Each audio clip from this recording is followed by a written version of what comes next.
Alright, so this week I've got an interesting kind of a fire effect that I had demonstrated at Photoshop World last week, and it went over so well that a lot of people were asking if I was going to post it as a tutorial, and here you go. So what we have here is a document. It's just a regular blank document. I've got it set to a black background. And I've gone ahead and created a new blank layer, as you see right here. And what we're going to do is we need to first create the layer style that we're going to use to apply to this fire effect.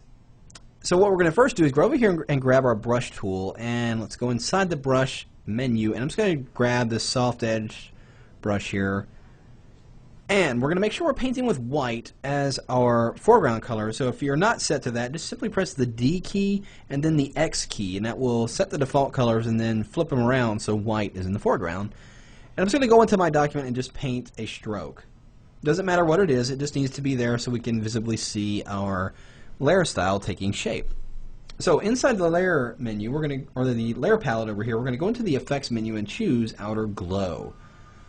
And we're going to go inside the color swatch here and change this. I'm going to move this up to the very top and grab this really harsh red color here. And we're going to set the blend mode to hard light. And we're going to push the opacity all the way up to 100. And you can see it's taking shape there, looking pretty good. I'm going to, in fact, increase the size a little bit to around 10. Now, before I OK out of this, we're going to activate the inner glow. I'm going to click on that swatch again, and this time we're going to go in here and move it down to get a really kind of a bright orange color. Really orangish yellow color. We'll click OK on that one. I'm going to change the blend mode again to hard light. And let's go ahead, let's push that opacity up to 100. I'm going to go ahead and leave the size at 5. It looks pretty good. So it's got a really kind of a hot, fiery look there. So we'll go ahead and click OK. So we've got the layer style set on this layer. I'm going to press Command or Control A and simply hit delete to delete everything on the layer, but the layer style is still active, as you see right here. If I still take that brush and just continue to paint, that layer style will redraw or update as I draw on this layer. But now what we're going to do is we're going to create a brush from a photograph. And for those of you that were in my session, remember this image. I'm going to use this image of this horse right here. And I only want to use part of it. And it's going to work because we have this on a white background. You know, if you want to define a brush from an image in this case, it's going to help that it's against a white background because it's only going to define the darkest areas of your image, leaving the white areas alone, or in this case, transparent when you define it as a brush. So, with this horse image open, I'm going to grab my rectangular marquee tool and I'm just going to draw a box over this portion of the area, getting the horse's head and some of his body in there. And we're going to go into the Edit menu, go down here and choose Define Brush Preset. And you'll see it there. We'll go ahead and click OK.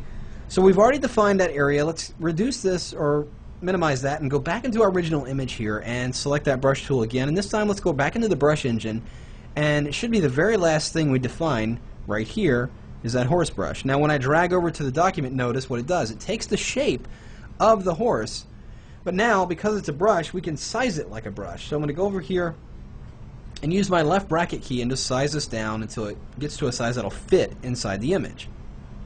Now, of course, remember, we are painting on this layer that has the layer style, painting with white, and if I just go in here and I just click once, notice what happens. It gives me kind of a really hot, kind of fiery looking horse there. Well, we're not quite done yet. Need to enhance this a little bit more. I'm going to load this layer as a selection. I'm going to Command or Control click right directly on that layer. And you can see it loads it. We're going to click and activate a layer mask here, and notice what it's done. It's masking away a little bit more of that area that we painted in and showing a little bit more of the layer style glow in there. So it's looking pretty good. Well, I'm going to go ahead and make a duplicate of this layer. And here's what I'm going to do. I'm going to take that layer mask on that duplicate layer, just grab the layer mask itself, drag it down to the trash, and it's going to ask you if you want to apply it or delete it. I'm going to go ahead and leave it to be applied. So keeps the masking that it applied, but it gets rid of the layer mask. We're also going to turn off the effects here. I'm actually going to drag those effects right to the trash. So all we've got is that white version on top of our original one. And we're going to change the blend mode to overlay. And it's going to make it a lot hotter there, giving it a much more fiery look to it. Notice the difference there. And that's simply just by having that on its own layer and then changing the blend mode. Well, now we're going to take it a little bit further. Now for this case, I'm going to go ahead and take this layer mask and throw it away too, because we've gone ahead and applied the effect we want it to look. It's looking the way I want it to, and everything looks good. Well, now what I want to do is go over here and grab my smudge tool, and let's get a relatively soft, just a normal edge brush here. And we're going to keep the strength around 75, and you can certainly experiment with different settings here. I'm going to make that brush a little bit smaller, and what we're going to do is make the mane or the hair of the horse here, just by brushing it out, it's going to make it look like flames or fire that's kind of emanating from the back of this horse here. As you can see, because I've got that strength set very low, it's just going to get it very small strokes and only push those pixels so far, giving me what looks like a pretty convincing fire effect there. Well, let's take this area here and just going in all different directions to give me a very interesting effect there. And this is all because of that layer style. It's taken shape. So we can paint right on these layers and modify it, and the layer style will constantly update depending on how you manipulate the pixels on the layer, giving us that really cool fire effect in the end. We could go over here and let's just brush him. Maybe he's got some really hot breath coming out of his nose there. Maybe I want to put a bit of a shine on his eye, so let's go down here, and I'm going to hold my shift key down and click right on his eye and just kind of push this way. And we'll click again and push this way, just to give it some very interesting nuances of fire and flames and really kind of like light emanating out of there. Let's push these out a little bit more. Just like that. Looking pretty cool. And you can even go in here and let's go and grab a new brush. Let's grab... get one of these scatter brushes here. Let's get that one right there. Let's go into the brush options and modify it a little bit. And we'll take the size jitter all the way up. We'll take the scattering and push that.